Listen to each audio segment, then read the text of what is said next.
Ada spekulasi menarik beredar di Inggris. Manchester United dilaporkan mencanangkan transfer Kylian Mbappe di tahun 2024. Pada musim panas ini Mbappe membuat keputusan krusial. Ia menolak tawaran Real Madrid untuk bertahan di PSG. L'Equipe mengklaim bahwa Manchester United sedang ambil ancang-ancang. Mereka dilaporkan akan mencoba mengamankan jasa Kylian Mbappe di tahun 2024. Laporan tersebut mengklaim bahwa Manchester United sangat serius dengan prospek mendatangkan Mbappe. Karena mereka butuh mesin gol baru di tim mereka. Menurut laporan tersebut, Manchester United akan mencoba merekrut Mbappe di tahun 2024. Karena mereka bisa mendatangkannya secara gratisan.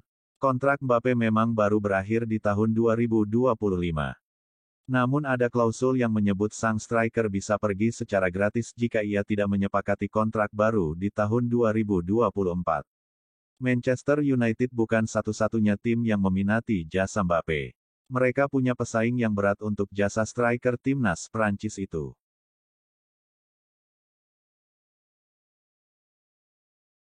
David Beckham berkesempatan memberikan penghormatan terakhir untuk mendiang Ratu Elizabeth II. Beckham bahkan harus mengantre berjam-jam terlebih dahulu. Menurut laporan yang beredar, Beckham terlihat mengantre dengan sabar selama berjam-jam. Mantan pemain timnas Inggris ini jadi salah satu di antara ribuan orang yang menunggu kesempatan untuk menyampaikan salam perpisahan terakhir.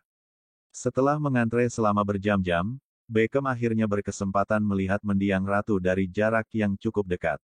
Ex-kapten timnas Inggris ini tampak emosional, tidak sanggup menahan tangis. Kematian Ratu Elizabeth II sempat membuat Premier League tertunda. Tidak ada pertandingan pekan ke-7, kini akan lanjut ke pekan ke-8. Biar begitu, hanya 7 pertandingan yang bisa dilanjutkan, 3 laga masih harus ditunda karena keterbatasan tenaga keamanan yang perlu menjaga prosesi pemakaman sang ratu. Harapan Juventini untuk melihat Massimiliano Allegri dipecat nampaknya tidak akan terlaksana dalam waktu dekat ini. Juventus dilaporkan tidak sanggup untuk memecat sang pelatih. Laporan Sky Sports Italia, harapan Juventini itu nampaknya tidak akan terjadi dalam waktu dekat.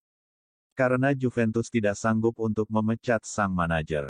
Menurut laporan tersebut, Juventus bukannya tidak mau memecat Allegri. Namun mereka tidak bisa memecat sang manajer. Allegri tahun lalu menekan kontrak 4 tahun di Juventus. Ia akan menjadi allenatore Juventus hingga tahun 2025. Jika ia dipecat saat ini, Juventus harus membayar sisa kontrak sang manajer.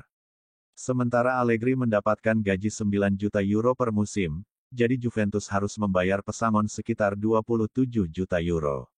Allegri berharap bisa mengembalikan Juventus ke jalur kemenangan. Ia menargetkan timnya meraih 3 poin di akhir pekan nanti.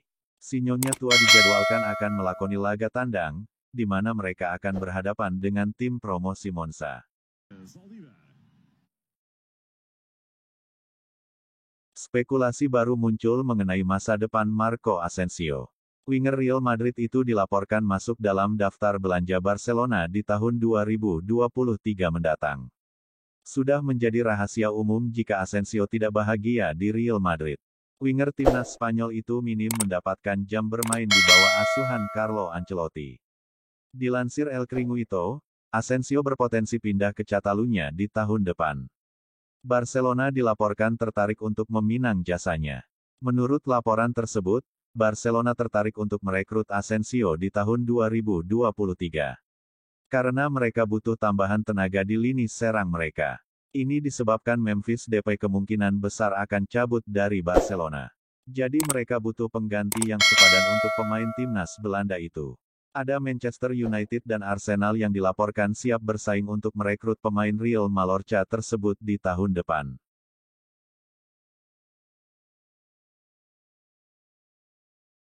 Manchester United sukses mengalahkan Sheriff Tiraspol dengan skor 2-0 dalam partai Matchday 2, fase grup Liga Eropa 2022-2023 yang digelar di Zimbru Stadium. 2 gol kemenangan Manchester United di Moldova masing-masing dicetak oleh Jadon Sancho serta Cristiano Ronaldo lewat eksekusi penalti. Berkat hasil ini, Manchester United untuk sementara menempati peringkat 2 klasemen grup E dengan poin 3. Manchester United langsung tampil agresif sejak menit pertama. Tim asuhan Erik ten Hag membuka keunggulan lewat gol Sancho meneruskan asis Christian Eriksen. Cristiano Ronaldo akhirnya sukses mencetak gol pertamanya di musim 2022-2023 ini. Gol ini sangat bersejarah karena ini sekaligus menjadi gol perdana yang dicetak CR7 di kompetisi Liga Eropa. Dengan tambahan satu gol ini, maka koleksi gol Ronaldo di kompetisi antar klub Eropa kini menjadi 144 gol, sekaligus menjadi yang terbanyak dalam sejarah. Di level klub sendiri, Ronaldo saat ini tercatat sudah menciptakan 699 gol di semua kompetisi. Secara keseluruhan bila digabung dengan gol di tim nasional Portugal, jumlah gol Ronaldo saat ini adalah 816 gol. Pemilihan starting si memberi gambaran betapa seriusnya Ten Hag menyikapi laga di Liga Eropa ini. Starting si ini bermaterikan para pemain pilihan utamanya dalam beberapa laga terakhir. Pakar transfer Eropa, Fabrizio Romano membeberkan rencana Manchester United di bursa transfer 2023. Ia menyebut bahwa Setan Merah bakal fokus mendatangkan striker baru. Sejak musim panas kemarin, Manchester United memang dirumorkan berburu striker baru. Namun hingga bursa transfer ditutup, United gagal mendatangkan striker baru. Romano mengklaim bahwa United masih akan berburu striker baru. Ia menyebut bahwa Erik ten Hag akan all out untuk merekrut striker baru di musim depan.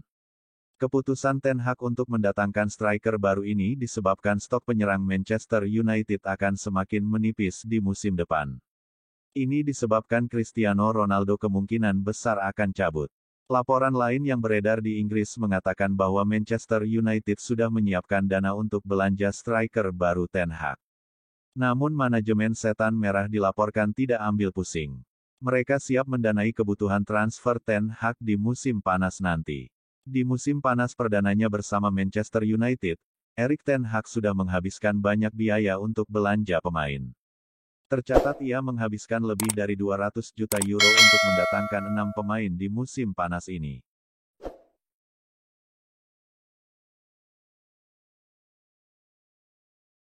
Real Madrid mengakui kewalahan melawan RB Leipzig, khususnya di babak pertama. Perubahan saat turun minum membuka jalan untuk Los Blancos. Pertandingan berjalan sulit, dengan Madrid tak mampu mencatatkan peluang on target di babak pertama.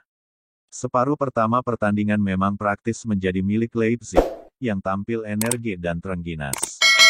Namun penyelesaian akhir yang buruk dari Die Roten Bullen memberikan Madrid kesempatan untuk menata diri saat turun minum. Saat itulah pelatih Madrid Carlo Ancelotti menginstruksikan sejumlah hal, termasuk soal menekan lawan dengan lebih efektif dan menjaga pemain lebih ketat. Sungguh kami tak bermain baik di babak pertama dan kondisi lapangan tak membantu kami menampilkan permainan yang kami inginkan, kata kiper Madrid Thibaut Courtois. Dengan hasil ini, Real Madrid masih sempurna di dua partai pertama Liga Champions musim ini. Mereka memimpin grup F dengan 6 poin, 2 poin di depan Shakhtar Donetsk. Dugaan bahwa Thomas Tuchel dipecat gara-gara kalah dari grup E Liga Champions ternyata salah. Pemilik Chelsea Todd Boehly yang langsung mengonfirmasinya bahwa sang manajer tidak satu visi dengan pemilik baru. Manajemen Chelsea memang secara mengejutkan memecat Tuchel. Banyak yang menduga pemecatan itu karena hasil buruk yang diraih tim. Kendati begitu, tidak sedikit yang kaget atas keputusan super cepat yang diambil Chelsea. Chelsea tidak pernah terbuka di balik alasan pemecatan tersebut. Tuchel sendiri sempat mengungkapkan kesedihannya karena harus pergi dari The Blues.